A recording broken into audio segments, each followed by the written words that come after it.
हर हर महादेव, जय माता दी। गुप्त नवरात्रि की हम सभी को हार्दिक शुभकामनाएं। माता रानी हम सभी पर अपनी कृपा दृष्टि बनाए रखे, इसी आशा के साथ आज वीडियो में जानेंगे माता रानी को आप कैसे अरदास लगाएं अपनी मनोकामना पूर्ति के लिए, कैसे उनसे प्रार्थना, कैसे अपनी मनोती उनसे पूर्ण करवाएं। सबसे पहले गुप्त नवरात्रि खास होती हैं, ऐसे में आप कोई विशेष कामना अपनी दुख तकलीफ की माता रानी से जो है अरदास लगाना चाहती हैं तो बहुत सरल तरीके से आप सभी को बताऊंगी। सबसे पहले गुप्त नवरात्रि में जब जिस समय आप अरदास लगाएंगी, चाहे तो सुबह का समय हो चाहे तो शाम का समय हो, कभी भी पूर्ण रूप से जो है सुबह के समय तो हर कोई व्यक्ति जो है स्वच्छता का ध्यान रखता ही है। अगर आप शाम को जो है अरदास लगा रहे हैं तो भी जल के छींटे या गंगा जल इत्यादि अपने सर के ऊपर डाल लें, कुल्ला इत्यादि करके पूर्ण रूप से माता रानी के आगे बैठ जाएं और कोई आसन इत्यादि का इस्तेमाल आवश्यक रूप से करें। सर को पूर्ण रूप से ढक ले, कोई चुन्नी इत्यादि लेकर। व्रत कर रहे हो ना कर रहे हो कोई दिक्कत की बात नहीं है, अरदास जो है सामान्य तौर पर लगाई जाती है।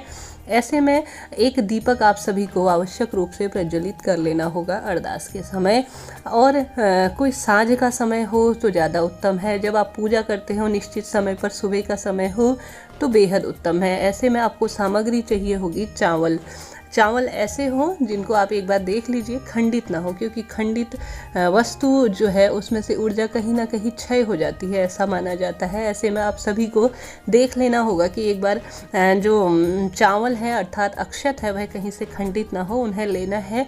एक वस्तु में आप सभी को रख लेना है, जैसे कोई कटोरी इत्यादि ले ली, उस पर रख लीजिए और अपनी इच्छा अनुसार 11, 21 या 51 जितने आपसे संभव हो उस पर पैसे रख लीजिए। इसके बाद आप चाहें तो उस पर एक लौंग का जोड़ा रख सकती हैं, नहीं तो कोई दिक्कत नहीं है। सिंपल से अक्षत और 11 रुपये रखकर अपने हाथ की मुट्ठी में उन्हें रख लेना है। आप चाहें तो मुट्ठी को ढक लीजिए दोनों हाथों से, या दोनों हाथों में आप जो है चावल ले सकते हैं। और जिस भी आप माता रानी को मानते हैं, माँ भगवती को, जो आपके आसपास आपकी कुल देवी भी हो सकती है, जिस भी माता रानी के स्वरूप को आप पूर्ण रूप से मानते हैं, जैसे दिल्ली में माँ कालका का मंदिर है, माँ भगवती का, जो भी आप जिस भी माता के रूप को मानती हैं या जो माता रानी की चौकी या शक्तिपीठ को आप मानती हैं, उनका मन ही मन स्मरण करते हुए आप सभी को कहना है कि हे माँ, मेरी पीड़ाओं का आप समाधान करो। मैं बहुत ज़्यादा इस तकलीफ से गुजर रही हूँ, मेरे बच्चों, मेरे घर परिवार पर जो मेरी परेशानी है उस परेशानी को माता रानी से कहिए। और जो है मन ही मन जो है पूर्ण रूप से उनकी छवि अपने मन मस्तिष्क में बसा लीजिए। उस शक्तिपीठ, उस चौकी या उस माता रानी के स्वरूप को पूर्ण रूप से जिस शब्द से आप कहना चाहते हैं, जिस भाषा में कहना चाहते हैं, जिस तरह से कहना चाहते हैं, बस उन चावलों को जो है हाथ में लेकर माता रानी से अपने मन की कामना कहिए, अपनी अरदास उनसे कहिए, अपनी मन की भावनाएं उनको रखिए और उस चावल को जो है थोड़ी देर मुट्ठी में पकड़कर इस तरह से रखना है और उन चावलों को किसी लाल कपड़े में बांधकर मंदिर के पास रख दीजिए। और माता रानी से इसके बाद जो है झोली पसार कर अपने मन की कामना कहिए। और यह कार्य पूर्ण रूप से आप सभी को सबसे पहले विश्वास से करना है। विश्वास जिस चीज़ पर आ जाता है, आस्था जिस चीज़ पर आ जाती है, वह कार्य होना ही है।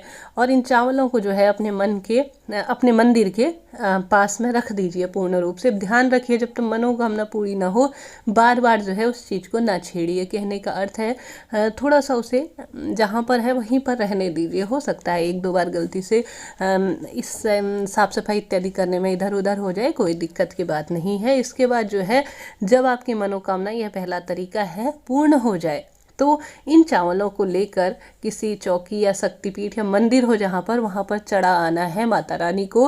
इन अक्षतों को जो है आप जब चढ़ाने जाएंगे मनोकामना पूर्ण होने के बाद, तब जो है आपने जो माता रानी से कहा है कि हे माँ, मैं कन्या जिमाऊंगी या आपकी चूनर लेके आऊंगी या जो भी आपने कहा हो वह वस्तु लेकर मंदिर में जाना है। खाली हाथ कभी भी ना जाए। पूर्ण रूप से विश्वास से कीजिएगा।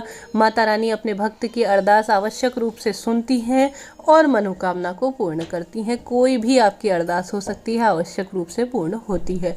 दूसरा तरीका यह होता है कि नारियल ले लीजिए, जटा वाला नारियल हो, उसमें पानी होना चाहिए, माता रानी को अति प्रिय है। उसके ऊपर जो है मोली इत्यादि बांध दीजिए और 11 रुपये रख दीजिए। और प्रक्रिया वही है, हाथ में, दोनों हाथों में लेकर माता रानी के रूप को जो है अपनी आँखों में बसा लीजिए और माता रानी से अपने मन की अरदास कहिए। इस तरह से जो है अरदास दूसरे तरीके से भी लगाई जाती है। अब इस नारियल कपड़े को जब तक अरदास पूरी ना हो अपने घर के मंदिर पर रख दीजिए और पूरी हो जाए तो इसी तरीके से इसे मंदिर में चढ़ाइए। यह तरीका होता है, 2 तरीकों से मैंने आप सभी को बताया अपनी मनोकामना, अपनी अरदास जो है माता रानी तक पहुँचाने। मैं माँ भगवती से प्रार्थना करूंगी कि आप सभी की भी अरदास माता रानी तुरंत सुने और मनोकामना को पूरी करें। कोई मन में सवाल हो तो ज़रूर पूछिए।